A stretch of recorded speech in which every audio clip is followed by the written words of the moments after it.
नमस्कार मित्रों। आपको निश्चित रूप से पता होगा कि 5 जून को विश्व पर्यावरण दिवस मनाया जाता है और यदि नहीं तो किसी न किसी सोशल मीडिया माध्यम द्वारा आपको इसके संदर्भ में अवश्य ही जानकारी आज मिलेगी। और इसी विषय पर आज मैं ब्रजेश भट्ट नारद संचार मंच पर इस पर अपनी बात रख रहा हूँ।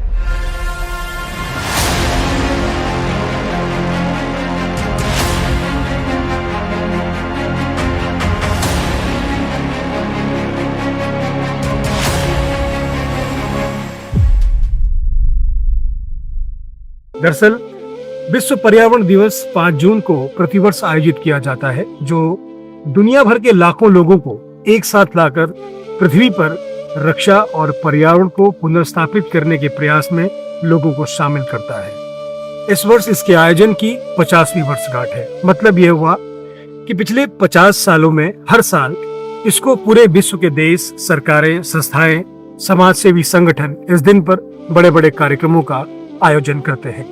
या यूं कहें कि 5 सितारा होटलों सहित जो बड़े बड़े संस्थान हैं उनमें एसी की हवा और बोतल बंद पानी के साथ 52 भोगों के साथ पर्यावरण विषय पर जानकारों द्वारा पूरे साल की एक्टिविटी सहित आने वाले जो साल की प्लानिंग है उसके बारे में रिपोर्ट पेश की जाती है। उसके बाद समाचार पत्रों की हेडलाइन, न्यूज चैनलों की ब्रेकिंग खबर बनती है और बीच बीच में इस इवेंट के बाद कभी पराली की बात होती है तो कभी वायु प्रदूषण की बात आती है और कभी कभी कूड़े को लेकर तू मैं होती है, जो मीडिया के द्वारा समय समय पर कवर किया जाता रहता है।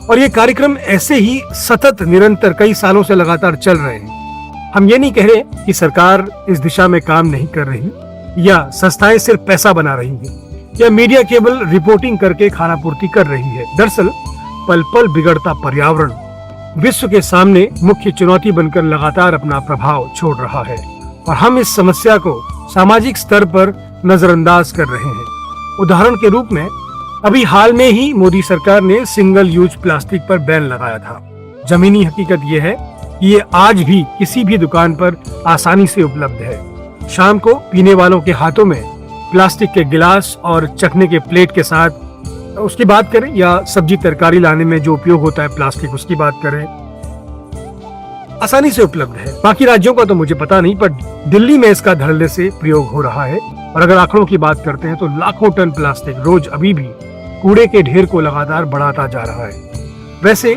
पर्यावरण के संदर्भ में साल भर अगर किसी विषय पर बात होती है तो वो होती है दिल्ली के बारे में। और दिल्ली में 2 सरकारें बैठती है, एक राज्य सरकार और एक केंद्र सरकार।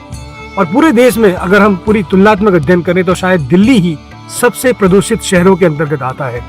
केंद्रीय प्रदूषण नियंत्रण बोर्ड के वर्ष 2020-21 के आंकड़ों के अनुसार देश भर में लगभग 16 लाख टन प्रतिदिन कूड़ा जनरेट हो रहा है, जिसका केवल आधा ही निस्तारित हो पाता है। अब ये 2 साल पुराने आंकड़े हैं, वर्तमान में इसकी क्या दशा होगी ये सबसे बड़ा प्रश्न है।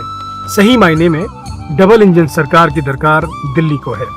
कहने का मतलब ये है कि सरकारें हैं या संस्थाएं हैं, इनके साथ साथ हम सभी इस विषय पर कितने सजग हैं ये समझना बहुत महत्वपूर्ण है। क्या हम पर्यावरण संरक्षण के लिए सरकार के द्वारा जो नियम बनाए गए हैं उनका पालन करते हैं? क्या हमें पता है वो नियम क्या है? अगर हम गीले और सूखे कचरे के अलग करने की बात करते हैं जिसके लिए सरकार ने अभियान चलाया हुआ है, क्या हमको पता है? क्या हम ऐसा कर रहे हैं? जरूरत का सामान लाने के लिए क्या हम कपड़े से बने थैले का प्रयोग में ला रहे हैं? यातायात के लिए क्या हम पब्लिक ट्रांसपोर्ट का उपयोग कर रहे हैं? ये छोटी छोटी बातें हैं जिनका आज अगर हम नजरअंदाज कर रहे हैं, लेकिन अगर हम ऐसा करते हैं तो भविष्य में इसका बहुत ही बड़ा एक सकारात्मक प्रभाव देखने को मिलेगा। आइए विश्व पर्यावरण दिवस के इस 50वें साल पर हम सब इस चुनौती को व्यक्तिगत रूप से स्वीकार करें और आने वाली पीढ़ी को एक स्वच्छ पर्यावरण दें। इसी के साथ आपको विश्व पर्यावरण दिवस की हार्दिक शुभकामनाएं।